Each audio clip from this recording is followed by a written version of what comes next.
Hindi naman lahat ng salita ng Diyos matalinghaga.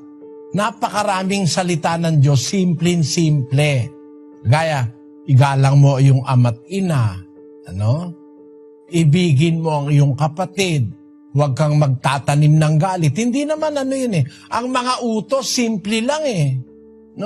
Huwag kang papatay. Huwag kang magnanasa ng bagay ng iba, ang kanyang asawa, ang kanyang bukid, ang kanyang bahay, ang kanyang hayop, ang anumang bagay ng iyong kapwa. Napakadaling unawain lahat ng mga utos. Wala namang utos na matalinghaga kapatid. Ang mga talinghaga lang, yung mga karunungan na nasa Biblia. Pero yung talinghaga na yon, hindi rin mahirap yun eh. Madali ring maunawaan yun eh. Kung may pag-unawa ka. Nasa tao lang yon. Nasa pagtulong ng Diyos. Kahit kasi basahin mo ng basahin, kung di ka tutulungan ng Diyos na maunawa, hindi mo maintindihan. Basahin natin ang Kawikaan 8:8-9. Lahat ng mga salita ng aking bibig ay sa katwiran. Walang bagay na liko o suwail sa kanila. Pawang malilinaw sa kanya na nakakaunawa at matwid sa kanila na nangakakasumpong ng kaalaman.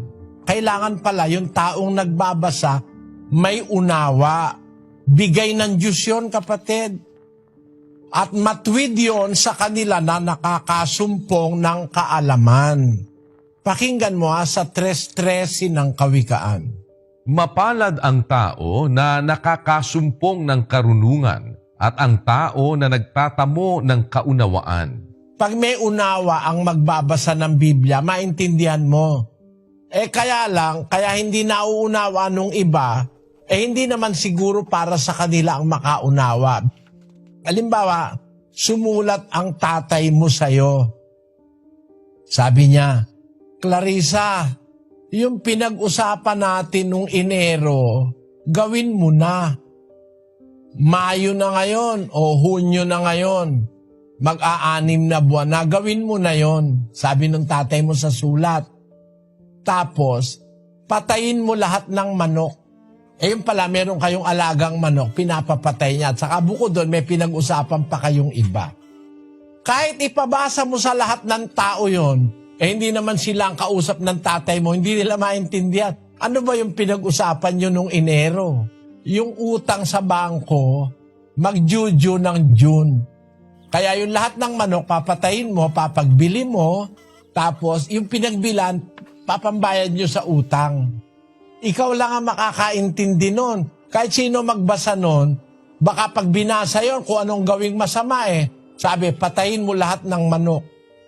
Baka lahat ng manok na makita, pati manok ng kapitbahay, pati manok ng taga-ibang bansa, pagpapatay mo, masama yon. Ang tinutukoy ng tatay mo, patayin mo lahat ng manok, yung manok na alaga nyo. Na ang usapan nyo ng tatay mo, ipagbibili at pagkatapos, ibabayad sa utang. Sino makakaintindi? Ikaw, walang iba. Ganun ang salita ng Diyos sa Biblia.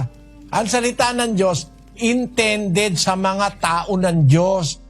Pagka magbabasa, tao ng demonyo, aamagin ka, hindi mo maiintindihan.